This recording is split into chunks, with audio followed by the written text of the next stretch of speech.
আপনি যেখানে ইউসুফ আলী, আচ্ছা আপনি কি ভারতীয়? হ্যাঁ আমি ভারতীয়। ওনার নাম জানেন? না, উনি একটু কানে কম শুনে। আচ্ছা আচ্ছা, ইউসুফ আলী চাচা, তাহলে উনিও কি ভারতীয়? আপনি যে দিক দিয়ে আসছেন উনিও ওই দিক দিয়ে আসছে? একই গাড়িতে। আচ্ছা আচ্ছা, আপনি কয়দিন ধরে এই পাটগ্রাম স্টেশনে অবস্থান করছেন? আমি এই পাটগ্রাম স্টেশনে আজকে রবিবার মঙ্গলবার দিন যেমনি এই পাটগ্রাম স্টেশনে এসে পাইছি। এই পাটগ্রামের একজন লোকে আমাকে ওই দিনকে যেমন বাড়িতে নিয়ে বাচ্চারা রাখছে, খাওয়া দাওয়া খিলাইয়া সকালে যেমনি এই স্টেশনে বুধবার দিন সকালে এসে আমি এই স্টেশন পাইছি। মূলত আমি এই স্টেশনে এই স্টেশনে কিসে করে আসছেন? ট্রেনে আইছি। কোন দিক দিয়ে? এই দিক থেকে আইয়া যেমন নাকি লালমনিহাট গেছিলাম, লালমনিহাট আবার লালমনিহাট থেকে আবার যেমন নাকি ঘুরে আসছি বেলা যেমন ওই ট্রেনের মধ্যেই যেমন নাকি এই মুরগার একটা ব্যবস্থা মেডিকেলে গেছে, ওই বেচারা মোহব্বত করে এই পাটগ্রাম স্টেশনে রেখে গেছে। হ্যাঁ পাটগ্রাম স্টেশনে আইয়া তার বাড়িতে নিয়ে আপনি এই দিক থেকে আসছেন, তার মানে বুড়িমারি? হ্যাঁ বুড়িমারি থেকে আইয়া যেমন নাকি। আপনাকে কি রাতে বিএসএফ সীমান্ত দিয়ে পার করে দিয়েছিল?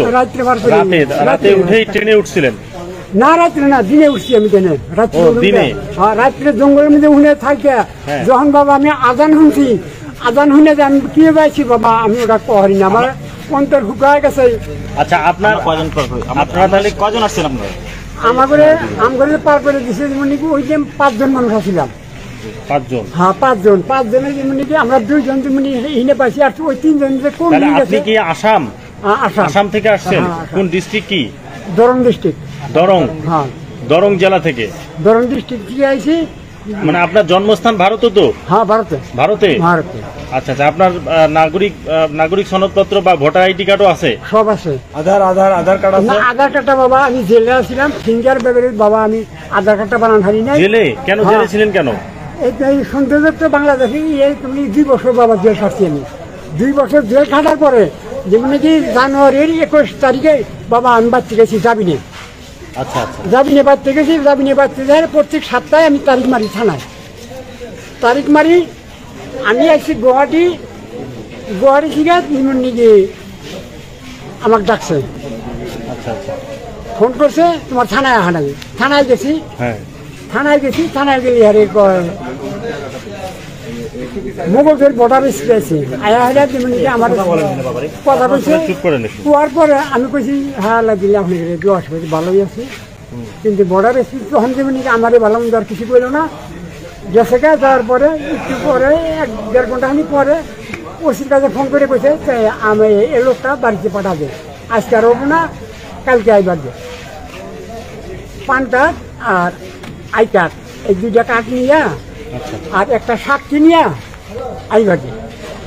পরে যেমন আমি এই সিস্টেমে ঘুরে গেছি, ঘুরে যাওয়া বাড়তে গেছি। বাড়তে গেলে তার পরের দিন জীবন। আচ্ছা, ওই ঘটনা আমরা পরে শুনবো আপনার কাছে। হ্যাঁ, মানে মোট কথা বিএসএফ আপনাকে কি সীমান্ত দিয়ে এদিকে পুশ করেছে তো নাকি?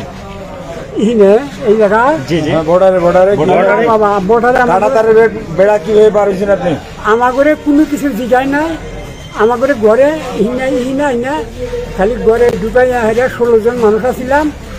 11 জন যেমন নাকি 8 জন মহিলা আর 3 জন পুরুষ এক্সট্রা করে বাইক করে নিছে। হ্যাঁ, তা করে আমি কমিয়ে নিয়েছি আমরা ঘরের ভিতরে বাবা ওটা পোহারি নিয়ে। আচ্ছা, আমরা আরো 5 জন ছিলাম। 5 জনের মধ্যে যেমন নাকি একটা গাড়িতে জঙ্গল দিয়ে গাড়ি যাইছে। 5 জনের মধ্যে ইনি ছিল? হ্যাঁ ইনি ছিল। 5 জনের মধ্যে এ ছিল, আর 3 জন মানুষ আছে। কিন্তু বাবা সেই 3 জন কমিয়ে গেছে, তা করে আমি জানেন না ওটা পোহারি না। আপনাকে আপনাদেরকে বাংলাদেশে পাঠানোর আগে বিএসএফ এর কাছে আপনারা কয়দিন ছিলেন? কয়দিন আপনাদেরকে নিতে হয়েছে? বিএসএফ আপনাকে মারছিল? না বাবা মার। আচ্ছা, যাই হোক, না মারেনি। কয়দিন রাখছে আপনার ক্যাম্পে? কয়দিন রাখছে ক্যাম্পে? যে রাইতে এসে রাইতে 2টা 12টার সময় এসে পাইছি, খালি রাত দিলে রাখছে। তারপরের দিনই যেমন রাইতে বের করে দিছে। আপনার ছেলে মেয়ে আছে? ছেলে মেয়ে কয়জন? 9 জন। ছেলে মেয়ে 9 জন। ওরা কোথায়? ওরা দেশে বাড়িতে সব। কোথায়? মানে দরং ডিস্ট্রিক্ট আছে। আপনি যেখানে আছেন তারা জানে না? মূলত চাচা, মূলত আপনি ওই পরিবারের সাথে থাকা অবস্থায় জেল খাটছিলেন। জেল খাটার পরে ওই দিক দিয়ে ওই বের হয়ে মূলত এদিকে আসছেন, এই তো? জেল খাটার পরে 3 মাস 4 মাস হলো না, জানুয়ারি থেকে 4 মাস হলো না, হ্যাঁ। এই 4 মাস দিয়ে তারিখ মারি, প্রতি সপ্তাহে তারিখ মারি। আচ্ছা, মারার পরে কোথায় মারেন, কোন থানায় তারিখ মারেন? চেপাজার চেপাজার থানা হলো চেপাজার থানায় আমি তারিখ মারি। মারার পরে যেমনি আমি গুয়াহাটি